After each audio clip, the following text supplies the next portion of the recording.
ទៅមួយគត់របស់ប្រជាជនចិនគ្រឿងរបស់វាប្រៀបដូចជាការហាត់ក្បាច់គុនបុរាណ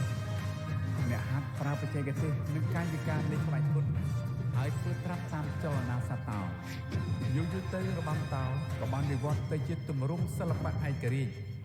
ហើយនៅតែរក្សាប្រពៃណីក្បាច់គុនដ៏រឹងមាំកាយវិការមាំមួនស្មារតីស្វាហាប់ហើយនេះសាលាកណ្ដោអ្នករំពួកយើងត្រូវតែក្រោបឱកាសសាងគេឈ្មោះល្បីនៅឆ្នេរសៀងហៃតែខ្ញុំធ្វើវេនថ្ងៃ